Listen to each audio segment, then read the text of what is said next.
aku, langsung saja. Namaku Dylan.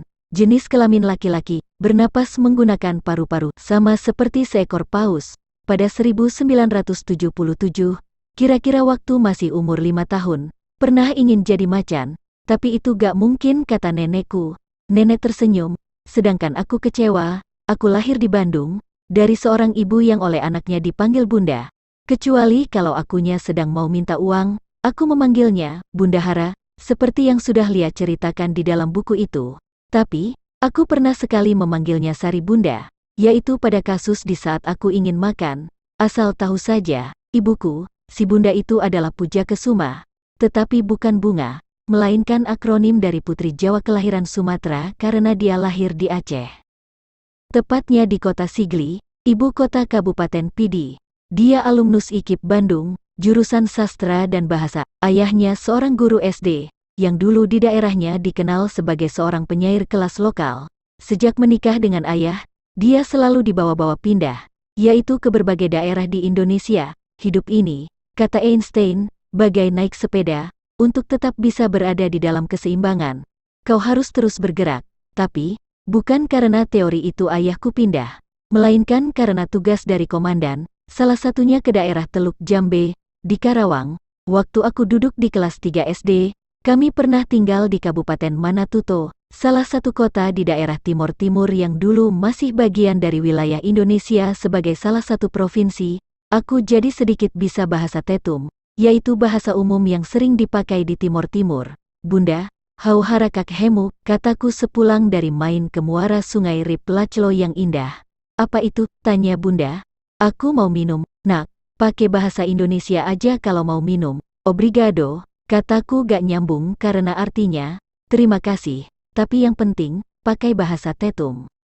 Hidup berkembang, di saat anak-anak sudah mulai tumbuh besar, Bunda sudah merasa cukup baik untuk memilih tinggal di Bandung, yaitu di kota tempat dulu dia kuliah, sekaligus menjadi mungkin untuk bisa lebih dekat dengan saudara-saudara ayahku yang pada tinggal di Bandung karena ayahku adalah asli orang Bandung.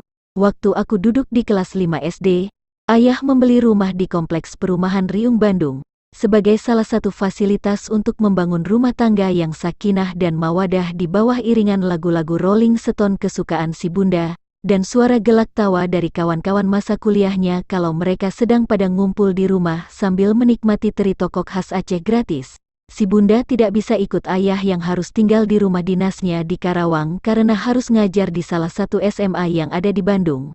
Melalui semua itu, kami hanya bisa bertemu ayah kalau ayah pulang ke Bandung, yaitu setiap dia bebas tugas atau karena ambil cuti. Awalnya, si Bunda hanya guru biasa yang mengajar bahasa Indonesia.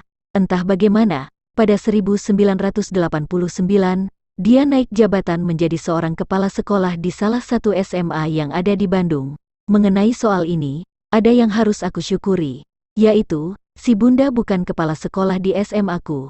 Sebab kalau, iya, pernah aku bayangkan kalau aku bolos, aku akan dimarah 2 kali. Ya, di sekolah, ya, di rumah. Itulah ceritaku tentang si Bunda, ibuku. Jangan sampai membahasnya banyak-banyak, biar buku ini tidak melenceng menjadi buku biografi si Bunda. Apalagi Lia sudah bercerita cukup banyak tentang si Bunda di dalam buku, Dylan, dia adalah Dylanku. Pokoknya, Bunda adalah sumber kenyamananku. Dia memanggil kami dengan menyebut kami, anak Bunda. Dan dia menganggap itu sebagai suatu penghormatan untuk dia menjadi bisa bilang, anak Bunda, mari bantu. Bunda membersihkan kamar mandi. Sekarang, tentang ayahku. Dia lahir di Bandung. Dulu, aku mengira, pekerjaan ayahku adalah berpindah-pindah tempat, seperti Nabi Ibrahim yang nomaden. Nyatanya ayahku adalah seorang anggota TNI AD yang suka lagu. What a Wonderful World-nya Louis Armstrong atau My Way-nya Frank Sinatra dan ditambah lagu-lagu perjuangan Indonesia. Selain sebagai seorang prajurit sejati yang lumayan cukup galak, ayahku bisa berubah menjadi seorang pria yang manis, dan juga romantis. Dia tidak pernah lupa nulis surat untuk kami di saat mana dia sedang jauh di tempat tugasnya. Seperti yang bisa kuingat, dia pernah nulis kira-kira begini, jangan khawatir, ayah hanya jalan-jalan. Di sini, Ayah terus gembira karena ayah yakin akan segera bertemu dengan kalian. Ayah tidak punya musuh. Ayah membela Indonesia dari mereka yang mau ganggu. Ayahku orang yang tegas kalau bicara, tetapi cepat untuk tertawa. Dia dapat berkomunikasi dengan anak-anaknya di dalam berbagai cara. Suatu hari, waktu aku masih duduk di kelas 6 SD, aku pulang ke rumah terlalu malam karena ada acara bersama teman-teman. Aku kaget karena pintu rumah dibuka oleh ayah. Kupikir, dia gak akan pulang ke Bandung malam itu. Aku benar-benar berhadapan dengan ayahku yang berdiri kokoh menghadang di pintu rumah. "Siapa kamu?" tanya dia seperti kepada orang asing. Tangannya berkacak pinggang, mukanya serius, matanya menatapku dengan pandangan yang tajam. Awalnya, aku bingung. Setelah aku merasa harus ikut permainannya, ku jawab dia dengan sambil memandangnya. "Dilan, siapa ibumu?" "Bunda." "Siapa ayahmu?" "Kamu." Jawabku spontan. Aku tidak bermaksud untuk menjawab tidak sopan. Aku menjawab dengan refleks karena dia bertanya cukup cepat dan aku merasa kewalahan. Ayah langsung ketawa dan kamu jadi tahu dia tidak benar-benar serius menginterogasi. Aku selalu memiliki beberapa momen terbaik bersamanya. Sepertinya, dia tahu dia memiliki waktu yang sibuk sehingga merasa harus menghemat waktu yang baik untuk keluarganya. "Bukan kuantitas," katanya, "tapi kualitas. Jika ada waktu, kami suka pergi ke tempat-tempat wisata, dan akan bersenang-senang di sana. Di bawah jaminan tiket diskon khusus untuk keluarga anggota ABRI, Angkatan Bersenjata Republik Indonesia, sekarang TNI, atau jalan-jalan ke tempat-tempat yang ada di Bandung, seperti ke alun-alun, nonton bioskop di Panti Karya, atau nongkrong di bubur ayam Mang Oyo yang ada di daerah Gardu Jati. Aku masih ingat dia pernah mengajak ke tempat biliar yang ada di daerah Kiara Condong bersama kakakku. Sebagai seorang anak SMP kelas 1, tentu saja itu bukan tempat yang baik menurut penilaian para pakar pendidikan. Tapi malam minggu itu, ayah mengajak aku dan kakakku pergi ke sana. "Ayo Koboy," katanya mengajak kami masuk. Apa yang aku dan kakakku lakukan hanya duduk minum green spot dan kacang goreng sambil nonton ayah bermain biliar. Masih bisa aku ingat waktu itu ayah main biliar bersama Abah Apeng, Bandar Togel, dan Kang Ceper. Penguasa tempat itu, tentu saja, aku mengenalnya karena ayah pernah cerita tentang mereka. "Kalau Abah Apeng itu, bandar judi," kata ayahku di perjalanan kami pulang. "Gak boleh judi, ayah," kata Bang Landin. "Iya dong gak boleh," jawab ayah. "Ayah cuma berteman." "Ayah ikut judi gak?" kutanya. "Ayah sudah bilang cuma berteman," jawab ayah. "Iya." "Jangan bilang ke bunda, kita dari tempat biliar," kata ayahku kemudian. "Jangan bohong, ayah," kata kakakku. "Oh, iya," jawab ayahku. "Bilang ke bunda udah dari tempat biliar, terus nanti kita janji gak akan ke sana lagi." Sesampainya di rumah, si bundanya sudah tidur sehingga yang buka pintu, Bidiah. Besoknya, bunda tidak bertanya dari mana kami semalam. Syukur, alhamdulillah. Sehingga dengan itu kami jadi gak perlu janji ke si bunda untuk tidak akan pernah datang lagi ke tempat biliar.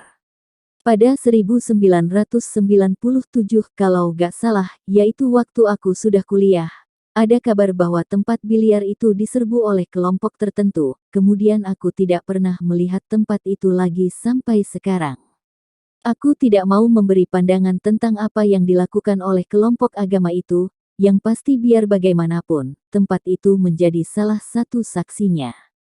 Untuk banyak kenangan yang pernah aku alami bersama ayah.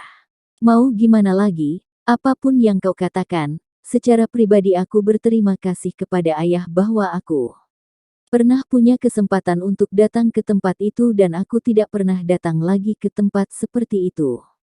Sampai sekarang, setiap aku mengenang ayah, aku masih ingat bagaimana ayahku begitu riang dan nyanyi dengan suara keras di kamar mandi, seolah-olah dia tidak akan pernah lupa untuk melakukan hal itu setiap dia sedang mandi. Hampir malam di Jogja ketika keretaku tiba remang-remang cuaca terkejut aku tiba-tiba.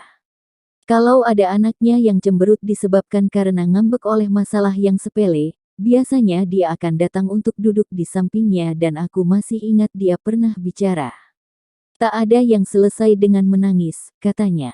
"Aku gak nangis," ku jawab. "Gak nangis, kok, ada air matanya." "Gak tahu," kataku langsung telungkup di atas sofa, sambil menghapus air mataku diam-diam.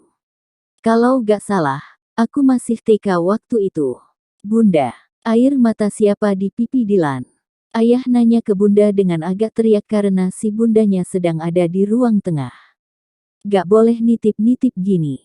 Air matanya, lah, jawab bunda. Bukan katanya, jawab ayah. Diam, kataku sambil terus telungkup. Pada masanya, ayahku cukup dekat dengan berbagai lapisan masyarakat. Selain dekat dengan Pak Asni, sebagian orang memanggilnya Mualim Asni. Dia adalah ulama dan imam masjid yang ada di daerahku. Ayah juga dekat dengan para preman yang menguasai wilayah tertentu yang ada di Bandung. Salah satunya adalah Mang Saman. Saat itu, aku mengenal Mang Saman hanya sebagai orang biasa saja, yang suka datang ke rumah karena dipanggil oleh ayah kalau ayah sedang ada di rumah. Untuk jadi sopir yang akan mengantar ayah pergi ke tempat yang akan dia datangi. Kadang-kadang dia datang untuk disuruh memperbaiki mobil Nissan yang mogok. Selain itu, dia juga pernah disuruh oleh Disa, yaitu pada waktu Disa masih SD. Mang Saman, gendong, kata Disa. Kemudian Mang Saman menggendongnya dengan cara bolak-balik di halaman depan rumah. Capek, istirahat dulu kudanya, kata Mang Saman sambil duduk di teras depan rumah. Makan rumput dulu, ya, kata Disa. Giliran akunya, kataku, yang saat itu kalau tidak salah sudah duduk di kelas 5 SD. Jangan, abang, kudanya istirahat dulu, sergah Disa.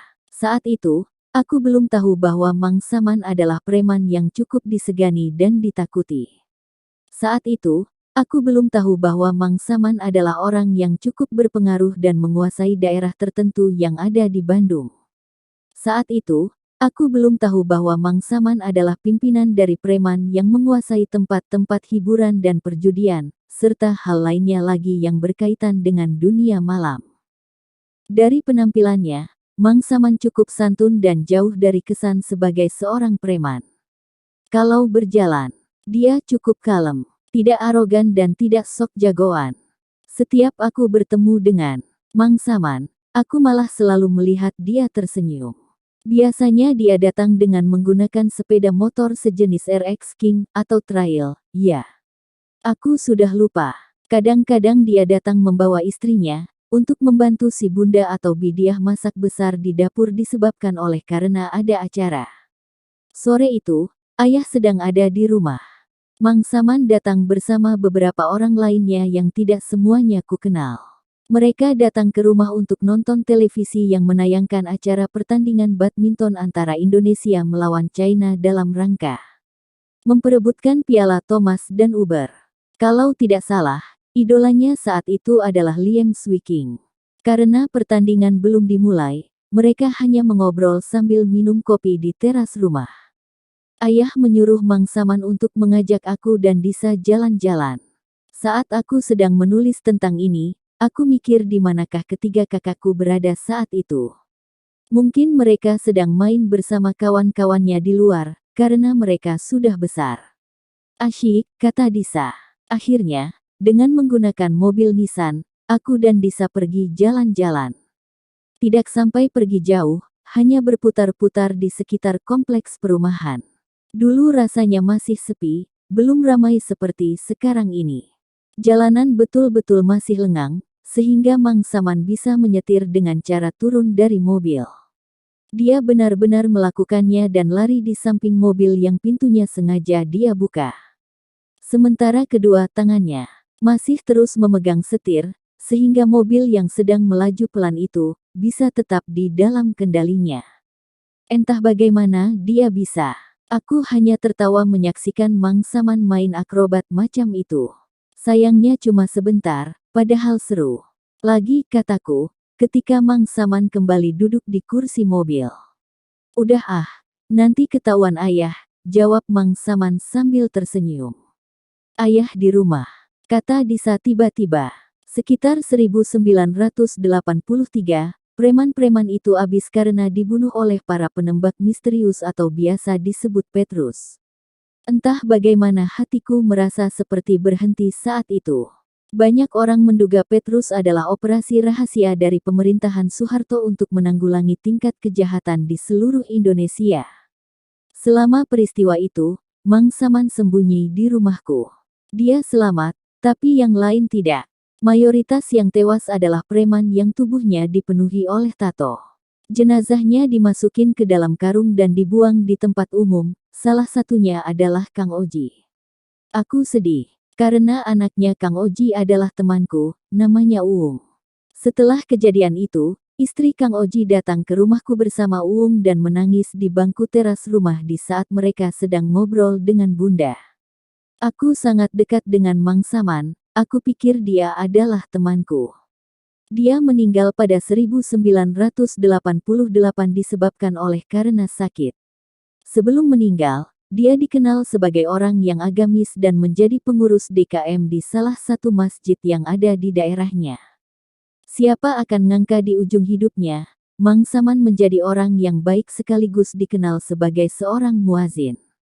Aku melihat ayah menangis di kuburan Mang Saman sore itu. Itulah ayahku, sebagian tentang dia sudah Lia ceritakan di dalam buku, Dilan, dia adalah Dilanku. Biar bagaimanapun, aku merasa cerita di atas perlu aku sampaikan untuk bisa memahami bagaimana aku tumbuh. Tentu saja ada begitu banyak kenangan bersama ayah, dan ini hanya salah satu bagian dari yang bisa aku ceritakan.